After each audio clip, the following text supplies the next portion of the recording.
Hello everyone, a very good afternoon to all of you. Dear students, thermochemistry की चर्चा करते हुए last discussion में हमने विभिन्न प्रकार की ऊष्माओं के बारे में बात की थी। दहन ऊष्मा, उसके बॉम्ब कैलोरीमीटर द्वारा मेजरमेंट वगैरह की बात की थी। उदासीनीकरण ऊष्मा को हमने डिस्कस किया था। आज के इस डिस्कशन में हम बात करेंगे बंद ऊर्जा की। सबसे पहले बॉन्ड एनर्जी के बारे में अगर बताऊं तो प्रत्येक रासायनिक बंध में एक ऊर्जा का निश्चित मान निहित होता है। जब बंध बनता है तो ऊर्जा मुक्त होती है और बंध टूटता है तो उसी ऊर्जा के बराबर ऊर्जा अवशोषित होती है। लेकिन बंध ऊर्जा में एक अणु के स्थान पर एक मोल अणुओं का यूज किया जाता है। अतः बंध ऊर्जा उन सभी ऊर्जाओं का औसत होती है जिनकी आवश्यकता यौगिक के एक मोल में उपस्थित विशेष प्रकार के सभी बंधों को तोड़ने के लिए होती है।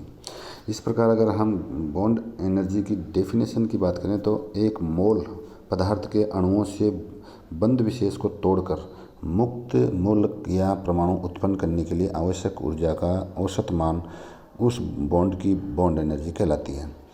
बंध ऊर्जा को किलोजूल पर मोल में व्यक्त करते हैं, ये इसकी यूनिट होती है। इस प्रकार 1.022 इंटू 10⁻23 जो कि एक मोल के इक्वल है, बंधों को तोड़ने के लिए आवश्यक ऊर्जा को बॉन्ड एनर्जी कहते हैं। एक द्विपरमाणुक अणु के लिए बंध ऊर्जा की धारणा बिल्कुल ही सरल होती है, परंतु बहुपरमाणुक अणुओं में यह इतना ईजी नहीं होती है। ऐसे अणुओं के लिए बंध ऊर्जा तथा बंध वियोजन ऊर्जा में अंतर समझना आवश्यक है। ऊर्जा की वो मात्रा जो किसी विशिष्ट यौगिक में दिए गए बंध को तोड़ने के लिए आवश्यक होती है उसे बॉन्ड डिसोसिएशन एनर्जी कहते हैं या बंध वियोजन ऊर्जा कहते हैं। यह अणु में उपस्थित शेष समूह की प्रकृति और संख्या पर निर्भर करती है। जैसे H2 के लिए H2 जो है वो गैसियस स्टेट में होता है और ये टूटकर नवजात हाइड्रोजन के 2 परमाणु बनाता है। उसके लिए इस डेल्टा H जो है वो 436 किलोजूल एनर्जी के बराबर होता है। यह अभिक्रिया वियोजन अभिक्रिया कहलाती है तथा इसमें हुआ ऊर्जा परिवर्तन वियोजन ऊष्मा कहलाता है। वियोजन ऊष्मा के नाम से यह जाना जाता है।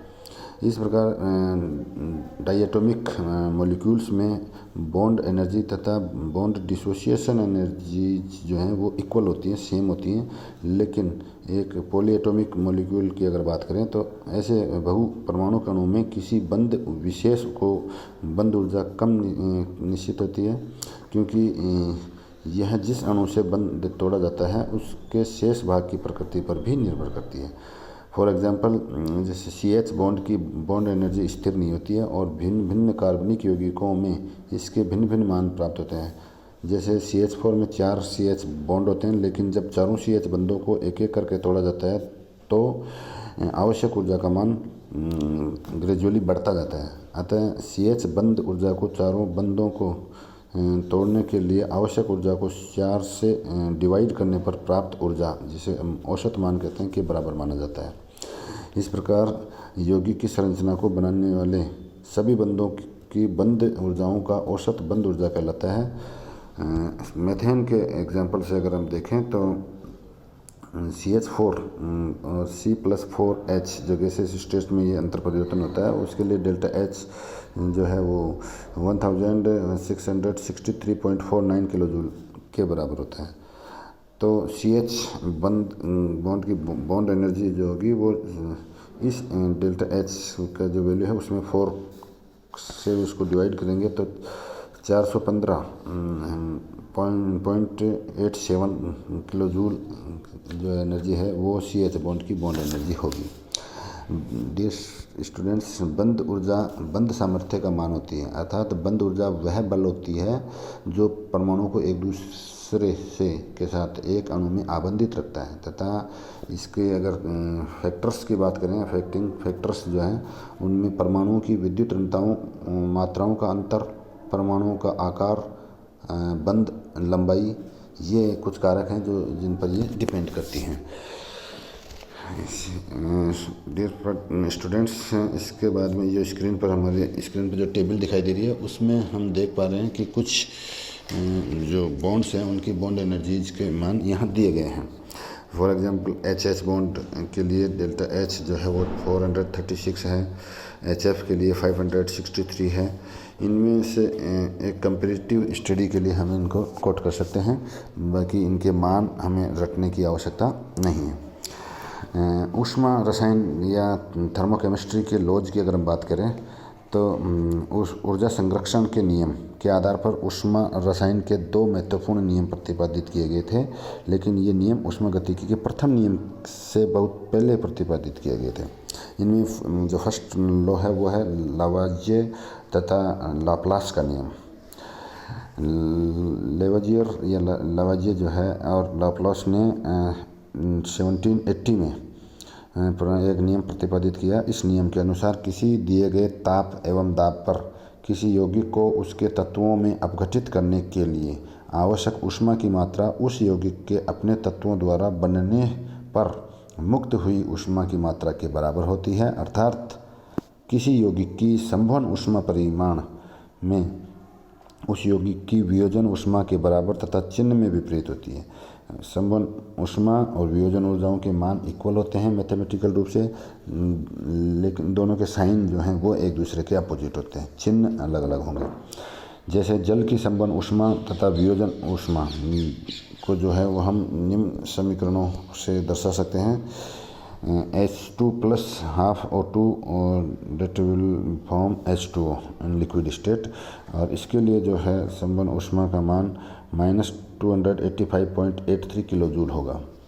इसी प्रकार अगर इसके वियोजन ऊर्जा की बात करें तो H2O जो लिक्विड है वो H2 प्लस और हाफ O2 गैसियस स्टेट में टूटता है, तो उसके लिए डेल्टा H वियोजन ऊर्जा का मान प्लस 285.83 किलो जूल होगा। इस नियम के अनुसार ऊष्मा रासायनिक समीकरणों को उत्क्रमित हम कर सकते हैं। दूसरा जो नियम है डियर स्टूडेंट्स वो है हेस का स्थिर ऊष्मा संकलन नियम। किसी तंत्र की आंतरिक ऊर्जा तथा एंथैल्पी अवस्था फलन होते हैं, अतः डेल्टा H और डेल्टा E के मान केवल तंत्र की प्रारंभिक और अंतिम अवस्था पर निर्भर करते हैं, न कि पथ पर। अर्थात अभिक्रिया में सन्निहित ऊष्मा परिवर्तन उन ढंगों तथा पदों से मुक्त होते हैं जिनके द्वारा अभिक्रिया संपन्न होती है। इस तथ्य के आधार पर G.H. हेस ने 1840 में एक नियम प्रतिपादित किया जिसे हेस का ऊष्मा संकलन नियम कहते हैं। इस नियम के अनुसार यदि कोई रासायनिक अभिक्रिया 2 या 2 से अधिक प्रक्रमों द्वारा एक या एक अधिक पदों में संपन्न कराई जा सकती है तो प्रत्येक प्रक्रम में कुल ऊष्मा परिवर्तन समान होता है। इसको हम यूँ समझ सकते हैं कि किसी स्थान तक पहुँचने के अगर 3 रास्ते हैं और तीनों ही रास्तों में एनर्जी कंजप्शन सेम अगर है तो ये हेस के नियम जैसी ही बात है। वास्तव में हेस का नियम ऊष्मागतिकी के प्रथम नियम का ही एक विशेष रूप है। माना एक पदार्थ A से Z में सीधा परिवर्तित होता है तो अभिक्रिया ऊष्मा डेल्टा H है।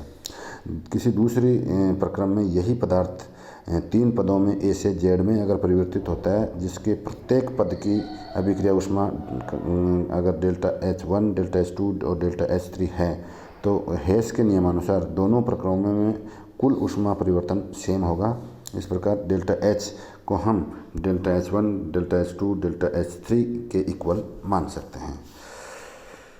हेस के नियम के अगर एग्जाम्पल की बात करें तो डियर स्टूडेंट्स कार्बन का दहन हम इसको एग्जाम्पल के रूप में यहाँ कोट कर सकते हैं। कार्बन का दहन 2 प्रकार से संभव होता है, या तो कार्बन का दहन सीधे CO2 में होता है अथवा पहले CO कार्बन मोनोऑक्साइड में परिवर्तित होता है फिर CO का दहन CO2 में होगा, और इस दौरान ऊष्मा परिवर्तन सीधा CO2 में दहन होने पर C+O2 यहाँ कार्बन सॉलिड स्टेट में है इसलिए S यहाँ दिखा रखा है, और O2 गैसियस स्टेट में, और CO2 अगर ये डायरेक्ट बनती है तो डेल्टा H का जो आइडियल कंडीशंस में मान होगा वो -393.51 किलो जूल होगा।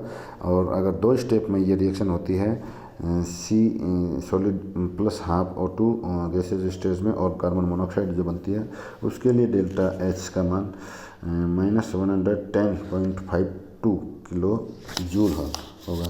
इसको आगे एक नेक्स्ट स्टेप में कार्बन मोनोऑक्साइड CO जो गैसेज स्टेट में है उसका ऑक्सीकरण करवाया जाए और CO2 में ये कन्वर्ट होता है तो उसके लिए डेल्टा H का मान -282.99 किलो जूल प्राप्त होता है। इन दोनों पदों को जोड़ने पर डियर स्टूडेंट्स जो वैल्यू प्राप्त होगी वो जाहिर तौर पर -393.51 किलो जूल है, जो कि CO का कार्बन का डायरेक्ट सीधा दहन होने के मान के इक्वल है। इससे स्पष्ट है कि दोनों प्रक्रमों में एंथैल्पी परिवर्तन का मान समान होता है। यही हमारा हेस का नियम है। हेस के नियम के एप्लीकेशंस की अगर हम बात करें तो हेस के नियम द्वारा हमें ज्ञात होता है कि विभिन्न ऊष्मा रासायनिक समीकरणों पर सामान्य बीजगणितीय समीकरणों के अनुरूप जोड़ना, मल्टीप्लाई करना, रिड्यूस करना और डिवाइड करना, ये प्रक्रियाएं की जा सकती हैं। इन ऑपरेशंस की सहायता से ऐसी अभिक्रिया ऊष्माओं के मान ज्ञात किए जा सकते हैं जिन्हें सामान्य व्यवहार में संपन्न कराना संभव नहीं है। तो इसके कुछ नियमों की एप्लीकेशंस की बात करें इस नियम के, तो किसी यौगिक की संबंध ऊष्मा का निर्धारण किया जा सकता है, तो संक्रमण ऊष्मा का निर्धारण भी किया जा सकता है, जल योजन ऊष्मा का भी हम इस नियम से निर्धारण कर सकते हैं, बॉन्ड एनर्जी की कैलकुलेशन कर सकते हैं।